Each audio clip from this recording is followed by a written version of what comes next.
Hello student, welcome to my YouTube channel learn with Navneet classes. आज हम class 12 का probability chapter को continue करने जा रहे हैं। ये हमारी सीरीज का लेक्चर 2 है। इससे पहले भी हमने एक लेक्चर किया है, अगर आपने वो नहीं देखा तो आप मेरे चैनल पे जाके देखिए, जिससे आपको आज का लेक्चर और अच्छे से समझ आएगा। लास्ट लेक्चर में हमने कंडीशनल प्रोबेबिलिटी के बारे में पढ़ा था और एनसीईआरटी की एक्सरसाइज 13.1 कवर की थी। आज हम उससे आगे बढ़ के इंडिपेंडेंट इवेंट्स को कवर करने जा रहे हैं और एक्सरसाइज 13.2 को भी कवर करेंगे। तो आइए स्टार्ट करते हैं एक्सरसाइज 13.2। इसमें सबसे पहला टॉपिक आ रहा है मल्टीप्लिकेशन रूल ऑफ प्रोबेबिलिटी। वो कहता है कि अगर हमारे पास दो इवेंट हैं ई और एफ, तो मल्टीप्लिकेशन प्रोबेबिलिटी कहती है कि probability of E intersection F equal होगी आपकी P E into P F by E. मतलब जो ये नीचे आएगा वही यहाँ पे प्रोडक्ट में आएगा। ऐसे अगर हम आगे वाला चेंज कर देंगे तो भी पी ई इंटरसेक्शन एफ निकलेगा, तो पी एफ होगा और पीछे वाला चेंज हो जाएगा तो वो ई बाई एफ होगा। यानी जो यहाँ पे कंडीशनल प्रोबेबिलिटी के हिसाब से जो नीचे आएगा वही यहाँ पे आएगा। ठीक है, इसको कैसे अप्लाई करना है अभी हम आगे देखेंगे क्वेश्चनों में। पहला टॉपिक इसमें मेन आ रहा है इंडिपेंडेंट इवेंट। हम दो इवेंट्स को कब इंडिपेंडेंट कहते हैं? मान लो हमारे पास दो इवेंट है ई और एफ। अब अगर प्रोबेबिलिटी ऑफ ई मान लो कुछ है 1/2 और probability of E by F मतलब ई की प्रोबेबिलिटी तब जब एफ इज ऑलरेडी अकर। जब एफ हो चुका है तो ई की प्रोबेबिलिटी भी मान लो 1/2 है और सिर्फ पीई भी 1/2 है। मतलब एफ का होना या ना होना ई पे कोई असर नहीं डाल रहा। प्रोबेबिलिटी ऑफ ई भी 1/2 थी और probability of E when F is already occur वो भी 1/2 थी। तो उसका होना या ना होने से ई पे कोई असर नहीं आ रहा, तो इसको हम कहेंगे इंडिपेंडेंट इवेंट। अब इसको प्रूफ कैसे करते हैं, आइए एक एग्जांपल लेके देखते हैं, उससे आपको समझ आ जाएगा। यहाँ पे एक एग्जांपल लिया है हमने। Consider the experiment of drawing 50 a card from a 52 cards. 52 total card होते हैं, उसमें से हमने एक कार्ड को निकाला। ठीक है, in which elementary event are assume to be equally likely. सब बराबर बराबर है। E and F are two event. E हमने लिया है स्पेड। ई है हमारा कार्ड इज स्पेड। स्पेड होती है हमारी 13 आउट ऑफ 52। तो प्रोबेबिलिटी ऑफ ई हो गई 13/52। And F is card is an ace. F है हमारे पास card is an ace. Ace मतलब इक्का। ए होते हैं हमारे पास 4 आउट ऑफ 52। तो प्रोबेबिलिटी ऑफ एफ हो गई 4/52। ये नीचे निकाली हुई आप देख सकते हो। राइट, अब ले लेते हैं हम E intersection F. E intersection F हो जाएगा एस ऑफ स्पेड, मतलब कॉमन दोनों का। तो ई इंटरसेक्शन एफ होगा card of ace of spade. तो ई इंटरसेक्शन एफ होगा एस ऑफ स्पेड, जो कि एक ही होता है एस ऑफ स्पेड। तो ये हो जाएगा 1/52। राइट, अब हम क्या करेंगे, पी बाई एफ निकालेंगे, जो कि होता है, इसका फॉर्मूला हम पिछली क्लास में पढ़ा है हमने, P E intersection F upon P F. Intersection अगर आप देखोगे तो कितनी आई थी हमारी 1/52 और पी एफ कितना आया था हमारा 1/13 या 4/52 कह लो। 52 से 52 कट जाएगा तो पीई बाई एफ आ गया 1/4 और पीई भी कितना आया था हमारा 1/4। तो पीई और पीई बाई एफ दोनों के दोनों 1/4 आ गए आपके। अब देख सकते हैं निकाल के दिखाया हुआ। तो पीई और पीई बाई एफ दोनों के दोनों सेम है। मतलब अगर हमें ये पता था कि एफ हो चुका है तब ई की प्रोबेबिलिटी, और जब हमें ये नहीं पता था कि वो हो चुका है तब भी 1/4। तो मतलब एफ का होना या ना होना ई पे कोई असर नहीं डाल रहा। सेम ऐसे ही हम जब हम पी एफ निकालेंगे और पी एफ बाई ई निकालेंगे, मतलब एफ की probability when E is already occur, वो भी दोनों सेम आ जाएंगी। यहाँ पे 1/13 आ रही है। तो मतलब ई का होना या ना होना एफ पे कोई असर नहीं डाल रहा। Such events are called independent event. Right, तो इसके लिए हमने कंडीशन बना ली। हमें पता है कि पीई बाई एफ फॉर्मूला होता है P E intersection F upon P F. Right, और अभी हमने पढ़ा कि पीई बाई एफ पीई के ही बराबर है, तो हम इसकी जगह पे लिख देंगे पीई। ये उधर जाके मल्टीप्लाई होगा तो हमारी कंडीशन बन जाएगी P E into P F is equal to PE intersection F. This is the required condition for independent event. ये नीचे दी हुई है। अगर हमें कहेगा कि प्रूफ करो क्या ये दोनों इंडिपेंडेंट इवेंट है, तो हम उनका इंटरसेक्शन की प्रोबेबिलिटी और उन दोनों की प्रोबेबिलिटी के प्रोडक्ट के बराबर दिखा देंगे। अगर हम ऐसा कर देते हैं तो हम कहेंगे yes both are independent events. Right, कैसे करना भी हम क्वेश्चन में प्रैक्टिस में पता लग जाएगा।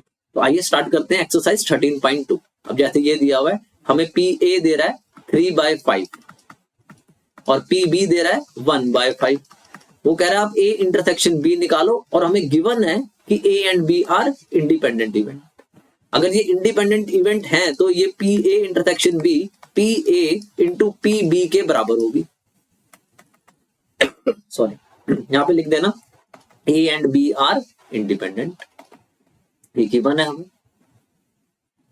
तो यहां पे डाल देंगे हम, पी ए है आपका 3/5 और ये है 1/5, तो ये आंसर आ जाएगा आपका 3/25। पहले क्वेश्चन का, राइट। सेकंड आ जाए, वो कह रहा है 2 cards are drawn at random. 2 card निकाले हमने फ्रॉम अ विदाउट रिप्लेसमेंट। इस चीज का ध्यान रखना, अगर विदाउट रिप्लेसमेंट लगा लिखा हुआ है तो हम कॉम्बिनेशन लगा सकते हैं, permutation combination of 52 card. 2 card निकालने हैं। Find the probability that both are black. तो हमने दोनों ब्लैक निकाल लिए, ये तो सिंपल उसका क्वेश्चन है, बोथ आर ब्लैक कार्ड्स। तो हमने ब्लैक कितने होते हैं 26। 26 में से 2 कार्ड हमने सिलेक्ट करे हैं। आपने 11th में पढ़ी होगी परमुटेशन कॉम्बिनेशन, उसी का ही है। आउट ऑफ 52 में से 2 कार्ड निकाले, ठीक है। 52 में से 2 निकाले और प्रोबेबिलिटी क्या चाहिए हमें कि वो ब्लैक हो दोनों, और ब्लैक होते हैं 26। तो 26 में से 2 निकाले, टोटल है 52 में से 2 को सॉल्व कर लो। 26 फैक्टोरियल, 2 फैक्टोरियल, 24 फैक्टोरियल। होप कि आपको एनसीआर का फॉर्मूला पता होगा कॉम्बिनेशन का, जो कि होता है n factorial r factorial n minus r factorial. वही लगाया हमने यहाँ पे। ऐसे इस पे नीचे लगेगा तो ये हो जाएगा 52 फैक्टोरियल, पलट के ऊपर 2 फैक्टोरियल और 50 फैक्टोरियल आ जाएगा। 2 फैक्टोरियल से 2 फैक्टोरियल कट जाएगा, तो ऊपर 26 को खोलोगे तो 26 इंटू 25 इंटू 24 फैक्टोरियल। हम कम करते चले जाते हैं एक को, n फैक्टोरियल को हम कैसे खोलते हैं, n into n minus 1 into n minus 2, जहां रोकोगे उसके आगे फैक्टोरियल लगा देंगे। तो सेम ऐसे ही हमने यहाँ किया, और नीचे पहले से 24 फैक्टोरियल है। इधर खोलोगे तो नीचे 52 इंटू 51 इंटू 50 फैक्टोरियल। हम इसलिए रोक रहे हैं क्योंकि ऊपर 50 फैक्टोरियल है और ये कट जाएगा, इधर से 24 फैक्टोरियल कट जाएगा। अब मल्टीप्लाई कर लो, ऊपर रह गया 26 इंटू 25, नीचे रह गया 52 इंटू 51। तो 26 के टेबल में तो 52 कट जाएगा 2 पे, तो ऊपर रह जाएगा 25 और नीचे आ जाएगा 102। क्लियर है, सिर्फ परम्यूटेशन कॉम्बिनेशन से ही ये सॉल्व हो गया। आइए नेक्स्ट देखते हैं। वो कह रहा है अ box of oranges is inspected bye examining 3 randomly selected oranges drawn without replacement. फिर से विदाउट रिप्लेसमेंट आ गया, मतलब हम कॉम्बिनेशन यूज कर सकते हैं। If all the 3 oranges are good, तीनों के तीनों अच्छे थे, the box is approved for sale. आपने कहा हम 3 खा के देखेंगे, अगर 3 अच्छे सही निकले तो हम ले लेंगे, नहीं तो छोड़ जाएंगे, otherwise it is rejected. Find the probability that a box contain 50 oranges. एक बॉक्स में 15 ऑरेंजेस है, जिसमें 12 are good and 3 are bad one and still approved for sale. मतलब आपने जो 3 निकाले वो सही निकले, तो हमने जो निकाले वो तीनों के तीनों क्या निकाले, गुड वन। तो probability approved for cell. Condition क्या अप्रूव्ड फॉर सेल की, कि हमें 3 निकालने और तीनों गुड वन निकालने, यानी हमने गुड वन में से निकाले 3। 12C3 आउट ऑफ 15C3, जैसे अभी पीछे करा हमने, राइट। इसको फिर फैक्टोरियल की तरह खोल लेंगे, 12 फैक्टोरियल, 3 फैक्टोरियल, 9 फैक्टोरियल, और इसको पलट के खोलेंगे तो 15 फैक्टोरियल, 3 फैक्टोरियल, 12 फैक्टोरियल। 3 फैक्टोरियल तो कैंसिल हो जाएगा, तो ऊपर हो जाएगा 12 इंटू 11 इंटू 10, 9 फैक्टोरियल कैंसिल हो जाएगा, लिखना चाहो आप लिख सकते हो 9 फैक्टोरियल, और इधर खोलोगे तो ऐसे 15 इंटू 14 इंटू 13 और 12 फैक्टोरियल कैंसिल हो जाएगा ऊपर वाले से, यहाँ से ये कट जाएगा और 9 से 9 फैक्टोरियल कट जाएगा।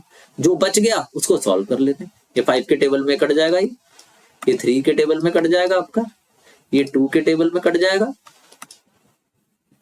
तो ऊपर बच गया 4 इंटू 11 और नीचे बच गया 13 इंटू 7। ये आंसर आ गया आपका। ये तो सिंपल क्वेश्चन है उसके परमुटेशन कॉम्बिनेशन के, राइट। 11th में आपने बहुत करे भी होंगे। आइए अगला करते हैं। A fair coin and an unbiased die. एक कॉइन है और एक डाई, टॉस करिए, तो सैंपल स्पेस क्या हो जाएगा हमारा अगर कॉइन उछाला है तो हेड या टेल दो ही होते हैं, सैंपल स्पेस बना रहे हैं हम। और डाई होगी तो H1, H2, H3, H4, H5, H6, ऐसी T1, T2, T3, T4, T5, T6, ये सैंपल स्पेस बनेंगे।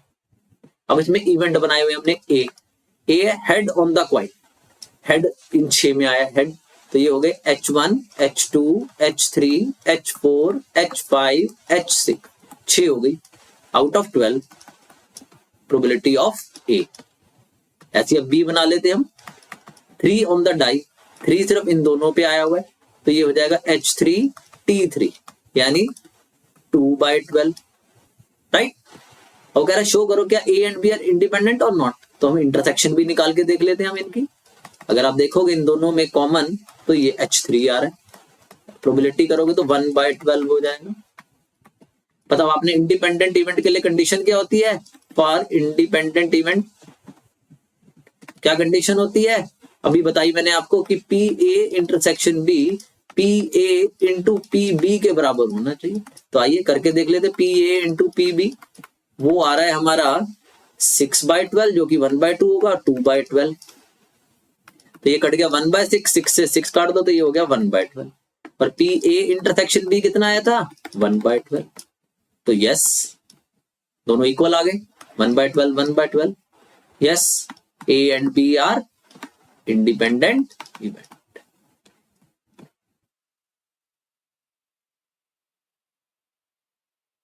क्लियर है, यस आंसर, बस चेक करना है ए और बी बना के। नेक्स्ट आइए क्वेश्चन नंबर 5, वो कह रहा है कि एक डाई है जिसपे 1 2 3 तो रेड पे लिखा हुआ है और 4 5 6 ग्रीन पे लिखा हुआ है, तो ये आर में है, रेड में है, और 4 5 6 ग्रीन में है लिखा हुआ। ए विद इवेंट, ए हमने इवेंट बनाया, नंबर इज इवन, तो इवन तो होते हैं 2 4 और 6, राइट। 2 रेड का है और ये दोनों ग्रीन के हैं। अब इसकी प्रोबेबिलिटी निकालोगे तो 3/6 हो जाएगी। बी हमने इवेंट बनाया है, नंबर इज रेड, रेड के तो 3 है, 1 2 3 तीनों रेड आएंगे, यानी 3/6। कह रहा है क्या ए और बी इंडिपेंडेंट है, तो पहले इंटरसेक्शन बना लेंगे हम। अगर आप देखोगे इंटरसेक्शन में तो 2 ही आ रहा है सिर्फ, यानी 1/6। अब फॉर इंडिपेंडेंट इवेंट कंडीशन है हमारी, फॉर इंडिपेंडेंट इवेंट्स कंडीशन है हमारे पास क्या, P A intersection B equal होना चाहिए P A into P B के। क्लियर है, अब चेक कर लेते हैं हम कि क्या P A into P B करने पे इक्वल आ रहे हैं हम, तो ये हो गया 1/2 1/2, काट लेना इसको, तो ये आ जाएगा 1/4, जबकि पी ए इंटरसेक्शन बी कितना आ रहा था हमारा 1/6, तो no both are not independent event. Clear है, आइए एक और देख लेते हैं, इसमें भी यही चेक करना है हमें। इसमें तो तीनों दिए हुए हैं हमें, पी ई भी दिया हुआ है, पी एफ भी दिया हुआ है, सिर्फ वैल्यू चेक करनी है, और पी ई इंटरसेक्शन एफ भी दिया हुआ है, तो बहुत ही आसान क्वेश्चन है। तो कह रहे क्या ये दोनों इंडिपेंडेंट है, तो वैसे ही लिख लेना फिर, for independent event P E intersection F equal होना चाहिए P E into P F के। तो आइए चेक कर लेते हैं, P E into P F करके ये हो गया 3/5 और ये हो गया 3/10, यानी 9/50, और ई इंटरसेक्शन एफ कितना था हमारा 1/5, वो तो कट ही नहीं रहा, तो नो इक्वल ही नहीं आ रही है दोनों, तो बहुत दूर है एक दूसरे से। क्लियर है,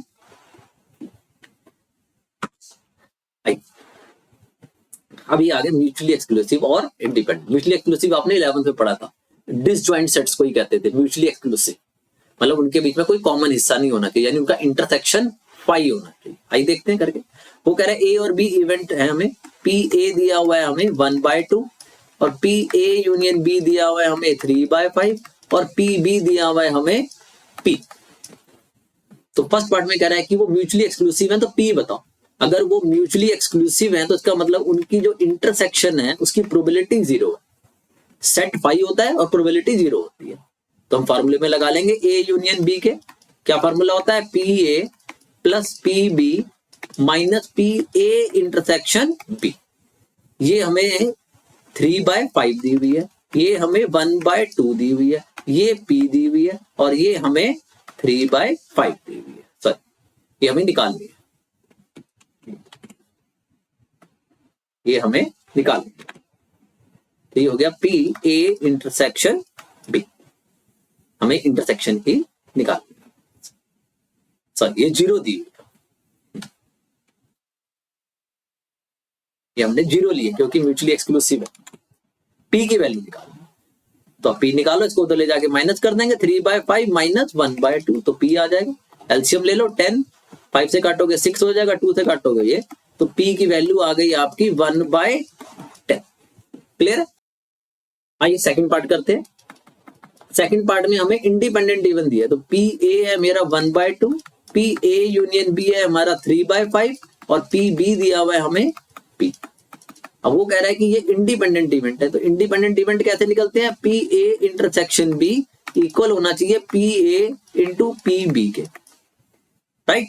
अब इसका हम फॉर्मूला लगा लेंगे, वो क्या होता है?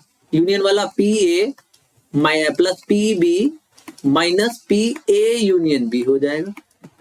इंटरसेक्शन इधर चला जाएगा, अगर आप देखोगे हमें लिख के दिखाया तो फॉर्मूला था PA यूनियन B का PA plus PB minus PA intersection B, ये उधर चला जाएगा तो A इंटरसेक्शन B इधर आ जाएगा, तो इसकी जगह पे हम लिख सकते हैं PA plus PB minus PA union B, वही हमने यहाँ लिखा, is equal to PA into PB। अब वैल्यू डाल लो, PA हमें दिया हुआ है 1/2, PB दिया हुआ है हमें P और A यूनियन B हमारा है 3/5, इधर से ये हो जाएगा 1/2 और P। क्लियर है? अब इस P को इधर लाके माइनस कर देंगे, तो इधर है ये P/2 माइनस P और इधर रह जाएगा 1/2 माइनस 3/5। एलसीएम ले लो, 10 आ जाएगा, 10 आएगा तो ये 5 माइनस 6 हो जाएगा और ये माइनस P/2 हो जाएगा, माइनस हो गया। यहाँ कर लेते हैं साइड में, माइनस 1/10 इक्वल हो गया माइनस P/2, माइनस से माइनस कैंसिल हो जाएगा, P की वैल्यू आ जाएगी 1/5। क्लियर है? दोनों पार्ट क्लियर है? आइए नेक्स्ट करते हैं, 8th क्वेश्चन। वो कह रहा है हमें PA दिया हुआ है, PB भी दिया हुआ है। अब वो कह रहा है कि आप PA इंटरसेक्शन B निकालो अगर A और B इंडिपेंडेंट इवेंट है, तो हमें पता है A intersection B independent event के लिए PA इंटू PB के इक्वल होता है, यहां लिख देना A and B are independent event.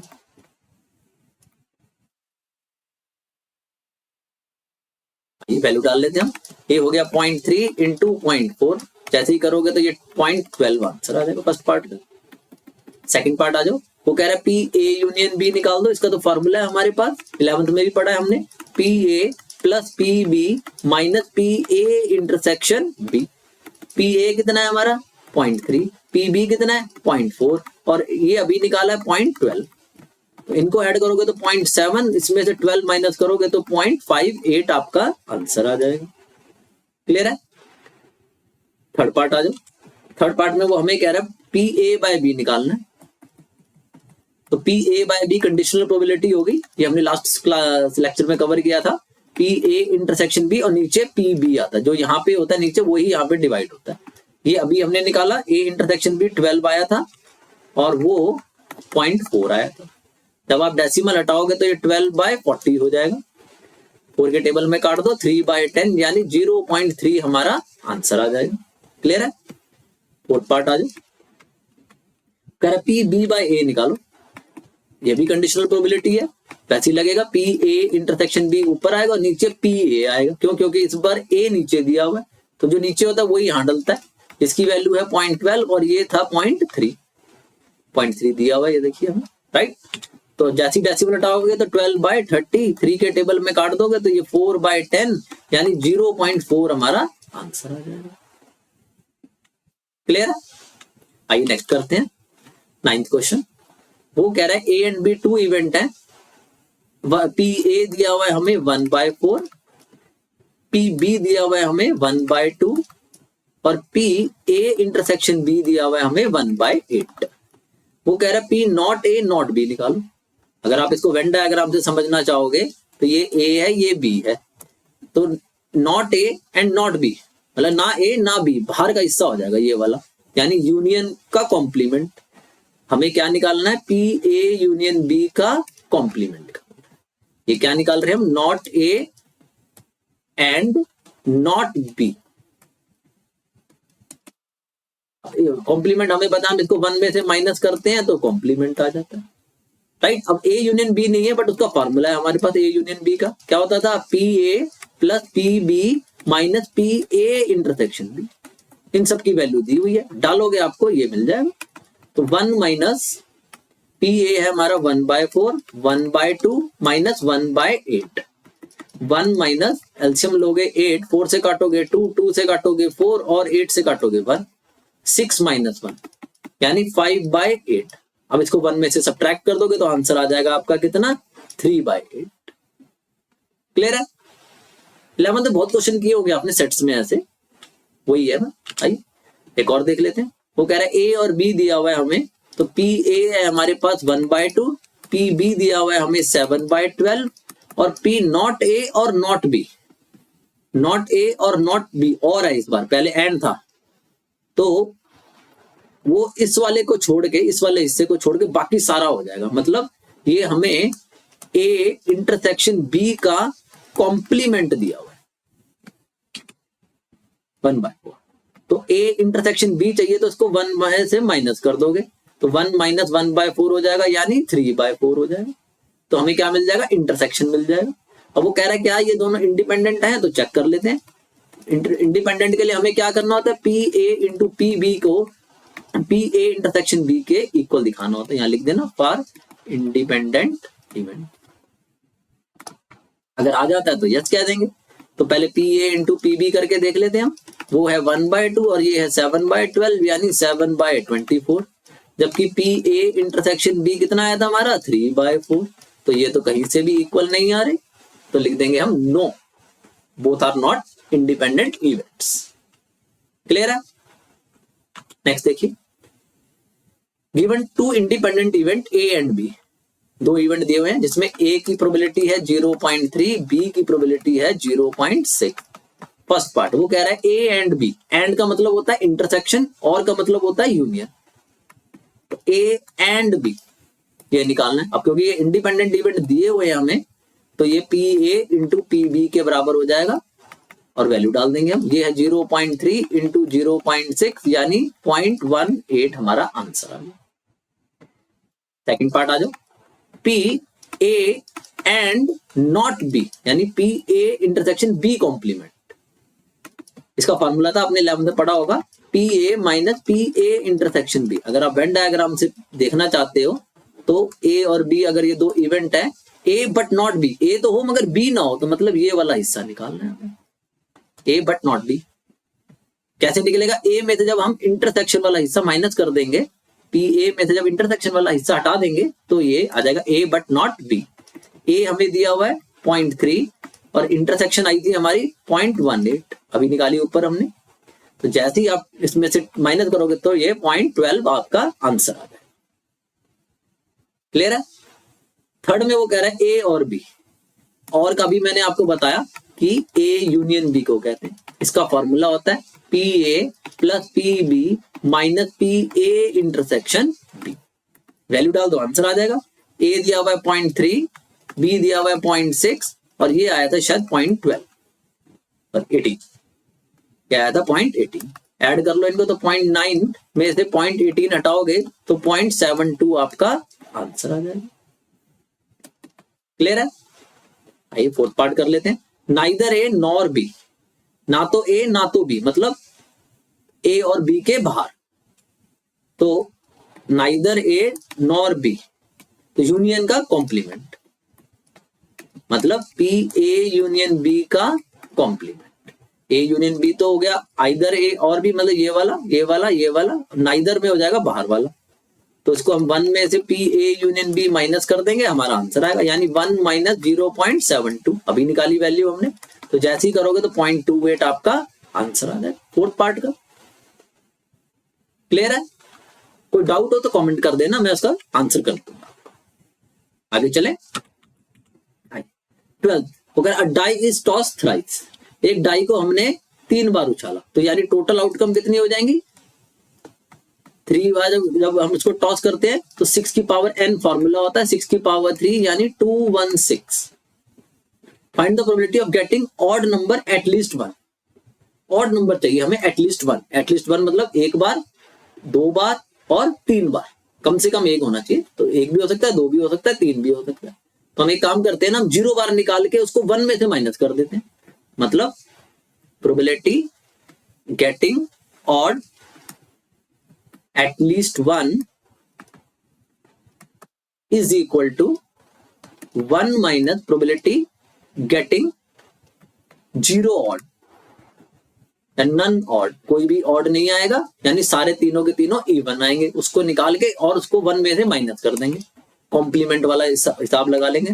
तो 0 ऑड है तो इसका मतलब तीनों के तीनों इवन नंबर है। इवन नंबर आने की प्रोबेबिलिटी होती है 1/2 1/2 1/2, 3 बार, यानी 1 माइनस 1/8 यानी 7/8 हमारा आंसर है। क्लियर है? आइए नेक्स्ट देख लेते हैं। 13 2 balls are drawn at random with replacement। देखो यहाँ पे फर्क आ गया, अब विदाउट रिप्लेसमेंट नहीं है, with replacement. From a box containing, यहाँ पे एक बॉक्स है हमारे पास जिसमें 10 ब्लैक बॉल्स हैं और 8 रेड बॉल्स हैं। ये रेड है, ये ब्लैक है, यानी टोटल 18 बॉल्स हैं। Find the probability both are red. तो फर्स्ट पार्ट है probability both balls are red. अब रेड आने की प्रोबेबिलिटी क्या है? 8 आउट ऑफ 18। अब यहाँ कॉम्बिनेशन नहीं लगेगा और ये भी हो जाएगी दूसरी वाली भी, क्योंकि विद रिप्लेसमेंट है तो सेम ही रहेगी 8/18। अगर विदाउट रिप्लेसमेंट होती थी 7/17 हो जाती, मतलब कॉम्बिनेशन वाला प्रोसेस चल पड़ता है। तो इसको कट करोगे जब तो ये हो जाएगा 4/9 4/9 दोनों कट हो जाएंगे, तो यानी 16/81 आपका आंसर आ जाए। फर्क समझना विद रिप्लेसमेंट और विदाउट रिप्लेसमेंट का। सेकंड आ जाओ। First ball is black, first is black and second is red. Fix है, एंड है देखो बीच में, तो फर्स्ट ब्लैक होनी चाहिए यानी 10/18। ब्लैक की ये प्रोबेबिलिटी हो गई। अब अभी भी 18 रहेंगे क्योंकि हम फिर बॉल वापस रिप्लेस कर रहे हैं और फिर दूसरी रेड निकालनी है, राइट।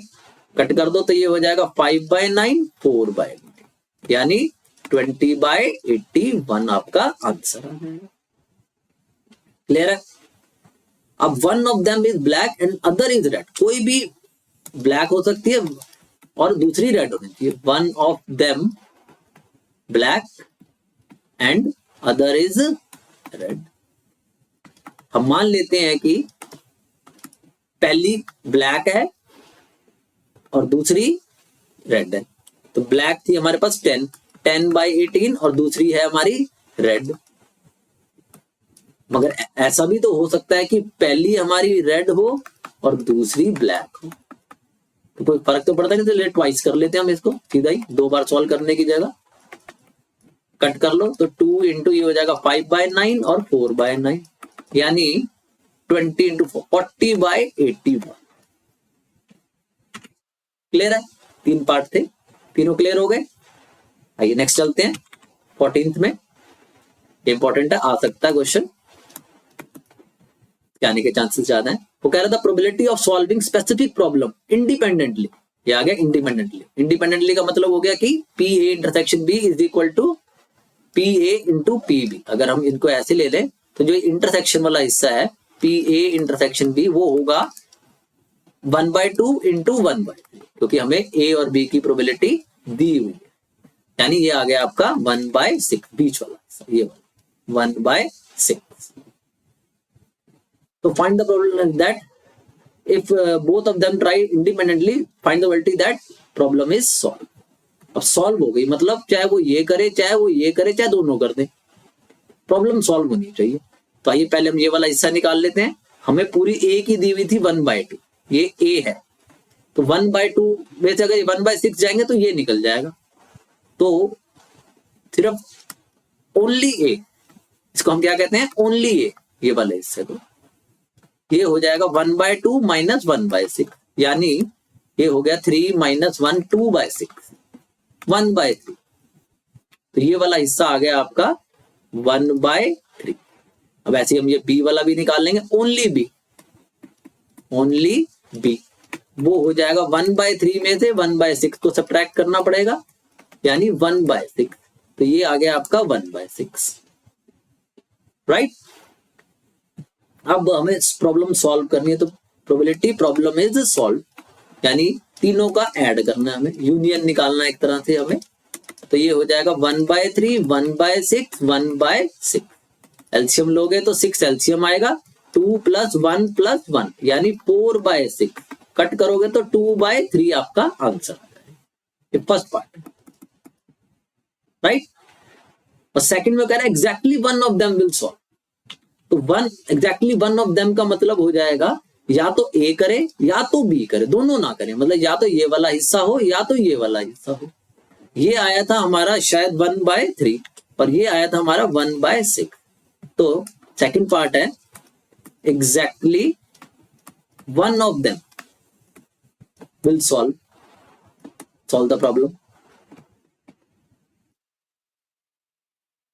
तो इसको हम निकालने के लिए ओनली ए और ओनली बी को ऐड कर देंगे,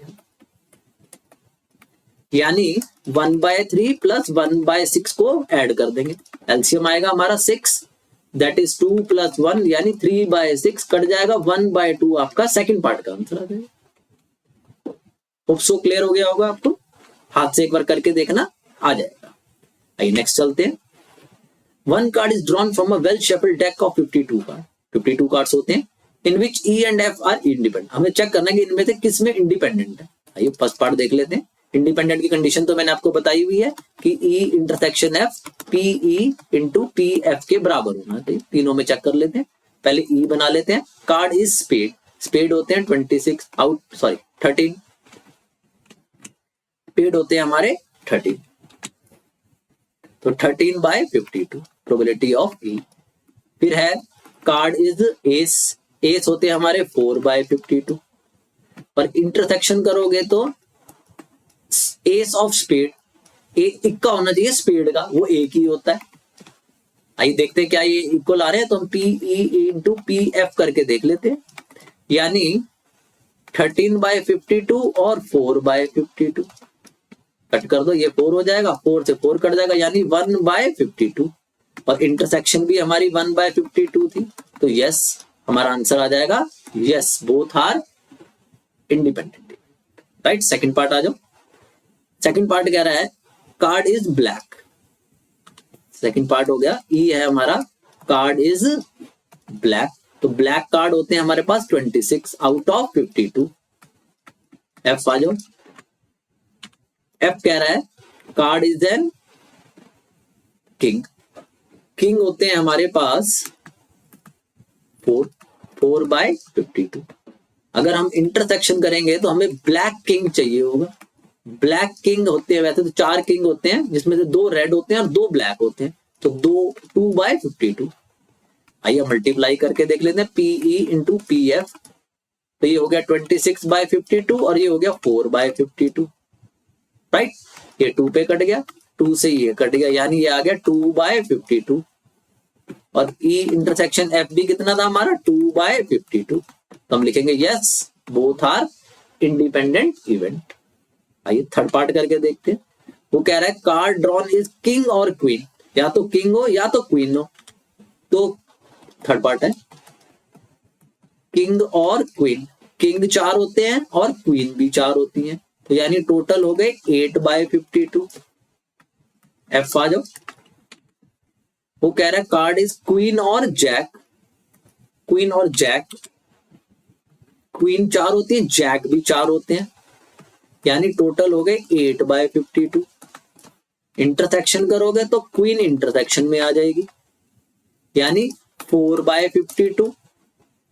अब मल्टीप्लाई करके देख लेते हैं पीई इंटू पी एफ को। ये है 8/52, ये भी है 8/52। कट करोगे तो 4, ये हो जाएगा 2 और 13, ये भी हो जाएगा 2 और 13, यानी 4/169। जबकि इंटरसेक्शन आ रहा है हमारा 4/52, वो भी कट हो सकता है, तो 1/13, right.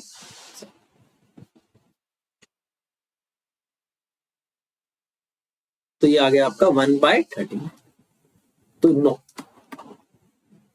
Both are not independent events. Clear है? नेक्स्ट आइए, इंपॉर्टेंट क्वेश्चन है, वेरी कई बार आया हुआ बोर्ड में। वो कह रहा है in a hostel 60% of the student, अब यहाँ पे चाहो तो ऐसे बना सकते हो, 60% of the student are read Hindi newspaper. ये हिंदी हो गया, यानी प्रोबेबिलिटी ऑफ H है हमारी 60% को हम लिखते हैं 0.60, 60/100 करके। और इंग्लिश 40% रीड इंग्लिश, ये वाला हो गया हमारा इंग्लिश, 40% है तो 0.40। और 20 रीड बोथ, 20% रीड बोथ, तो बोथ मतलब होता है इंटरसेक्शन। तो हमने लिया हुआ है H इंटरसेक्शन E, तो ये हो जाएगा H इंटरसेक्शन E, ये हो गया 20% यानी 0.20। राइट, इंटरसेक्शन ये बीच वाला हिस्सा होता है, ये वाला। राइट, आइए फर्स्ट पार्ट करते हैं अब हम। वो कह रहा find the probability that she read neither Hindi nor English, ना हिंदी ना इंग्लिश, यानी बाहर का हिस्सा चाहिए, यूनियन से बाहर का हिस्सा, ये वाला, ये होगा नाइदर हिंदी नॉर इंग्लिश। तो पहले हम यूनियन निकाल लेते हैं, H यूनियन E, उसको 1 में से माइनस कर देंगे, तो ये हो जाएगा PH plus PE minus PH intersection E। जब ऐड करोगे तो 0.6, 0.4 माइनस 0.2, तो ये तो हो गया 0.8। अब इसको 1 में से माइनस कर देंगे हम, तो ये आ जाएगा H यूनियन E का कॉम्प्लीमेंट, 1 माइनस 0.80 यानी 0.20। फर्स्ट पार्ट का आंसर आ गया। क्लियर है? सेकंड पार्ट आ जाओ। शी रीड हिंदी न्यूज़पेपर, ये गिवन है। What is the probability that she read English newspaper, conditional probability होगी सेकंड पार्ट, मतलब हमें इंग्लिश के निकालने है, गिवन दैट हिंदी वो रीड करती है। तो इसका फॉर्मूला होता है PH intersection E upon PH, नीचे कौन सा आता है, जो यहाँ पे गिवन वाला होता है। आइए वैल्यू ले लेते हैं हम, ये है 0.20 और हिंदी थी हमारे 0.60, पॉइंट से पॉइंट हट जाएगा तो 1/3 आपका आंसर आ जाएगा। थर्ड आ जाए, उसको भी फ्रैक्शन में लिख सकते हो, 0.20 को 1/5 आ जाएगा ये। राइट, फ्रैक्शन में लिखना चाहो तो। If she read English newspaper, अब हमें गिवन है कि वो इंग्लिश रीड करती है, find the probability that she read Hindi newspaper, तो हमें हिंदी की निकालने, given that she read English newspaper, तो इसका भी यही फार्मूला बनेगा PH इंटरसेक्शन E, बट नीचे बदल जाएगा PE, क्योंकि इस बार गिवन है हमें इंग्लिश न्यूज़पेपर। तो ऊपर आएगा 0.20 और नीचे इंग्लिश का था 0.40, डेसिमल से डेसिमल हटेगा तो आंसर आ जाएगा 1/2। क्लियर है? तो इसमें कंडीशनल प्रोबेबिलिटी भी आई है, म्यूचुअली एक्सक्लूसिव इवेंट भी आए हैं, इंडिपेंडेंट इवेंट भी आए हैं। होप सो कि आपको ये सारे क्लियर हो गए होंगे। तो आज के लिए इतना ही रखते हैं, इसकी नेक्स्ट एक्सरसाइज हम नेक्स्ट लेक्चर में कवर करेंगे। Please share, subscribe and like my channel. Thank you.